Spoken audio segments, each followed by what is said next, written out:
If you're watching this video, maybe you want to boost your car or you already boosted it and you don't want to constantly have it in the garage disassembled at the shop. There is a way to do that, and it's very possible, and it doesn't even need to be expensive. It's really just about knowledge, knowing how to fail safe the car from blowing up, and knowing key things and ways to prevent a bunch of hassle and issues later down the road. Now, I have boosted my G35. I did a rear mount turbo setup, and my car's been boosted for 2 years. I've had very minimal issues. I did do my research. I did learn some things the hard way, and I'm here to share with you guys just tips and tricks and some secrets that not a lot of people talk about in the boost community on how to actually boost reliably. Before I get into that, if you need any JDM merch or any custom t-shirts like these, I'll go ahead and show you some more on the screen right here. Check out dgwhipz.com. We also got phone cases. I have underglows for sale. You can use code 15OFF to get 15% off your order. But other than that, let's go ahead and get into the video. This is the #1 key, because there's no faster way to blow up your car than over boosting. How do you over boost? Wastegate failure. So if you don't have a wastegate, your turbo will actually just boost till 100, 200 PSI, whatever the capability of the turbo is, and your car's gonna blow up. It doesn't matter how built your engine is, over boosting will kill any engine immediately. So you need to make sure this doesn't happen. So how does over boosting happen, and why do most people have this issue? Well, it's a wastegate issue 99 out of 100 times. If you're running an external wastegate like me, #1, do not get a cheap wastegate. No eBay crap, no Amazon, no Jeffrey Bezos stuff, none of that. Some of you are on a budget like me.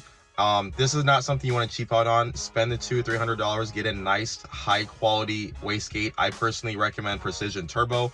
Zero issues with mine.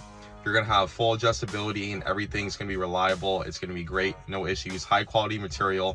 Only do high quality wastegate, guys. That's #1. #2 is you want really good flow to your wastegate, right? You want to mount it on the exhaust to where it can catch the exhaust gases properly. If you mount it at the wrong angle, it actually will not vent exhaust gases fully, and you're going to still start building boost even at your desired boost pressure, and that's over boosting. You do not want that, right? And #3 with the wastegate thing, I believe TJ Hunt actually blew up his Supra a couple years ago because a wastegate line just popped off. It's really silly to blow up a car just because the line pops off, so make sure you get nice quality clamps, actually clamp stuff down, and get silicone hoses for your vacuum lines and everything, and then you should have no issues with these. Make sure it's not touching any hot exhaust or anything like that. So make sure your wastegate setup is bulletproof, and you're gonna have zero issues with over boosting. This also kind of includes your boost controller too. Make sure your boost controller is set up properly and hooked up right. There's plenty of diagrams on the exact boost controller you're gonna run. I don't know if you're running electronic boost control or a manual one like mine. I actually have a boost knob right here. This is called my volume boost knob. I like it because I can just adjust it on the fly. It's kind of cool. So I'm gonna give you another hidden secret. This is just kind of a bonus tip. Upgrade your brake booster or check valve, or you can get a vacuum canister, because what happens if your car was naturally aspirated from the factory like my G35, throw a boost in it, there's a check valve in the brake booster that prevents positive pressure from coming back into the brake booster, because then you can't use it, right? Well, that can fail if you introduce boost and your car is older. I have 170,000 miles on mine. Upgrade your brake booster check valve, or you can get a vacuum canister, and this will bypass all that issue, because if you don't and your check valve fails, boost pressure can build up into your brake booster. And so let's say you're doing a pull and then a truck pulls out in front of you, you go to hit your brakes, no brakes, right? So that's not good. Especially if you've been skipping leg day, you're not gonna be able to push the brakes down for a good second or two until all the boost pressure vents out of your system. That's very scary.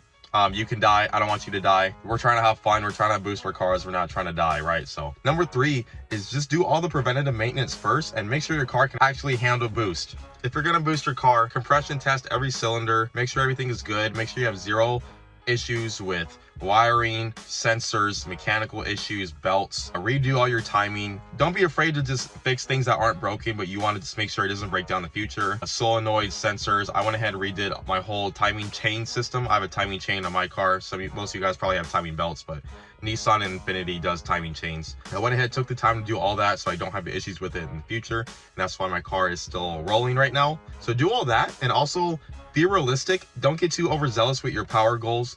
Too much boost is just gonna make it pop. You're gonna send a rod to God. Low boost is a lot more fun than broken engine. So trust me, I only run like 5 to 7, 8 pounds at most PSI, and I love it.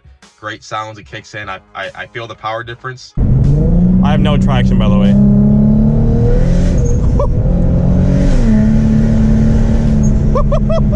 Holy sh! I have like 100 extra horsepower, and it's great.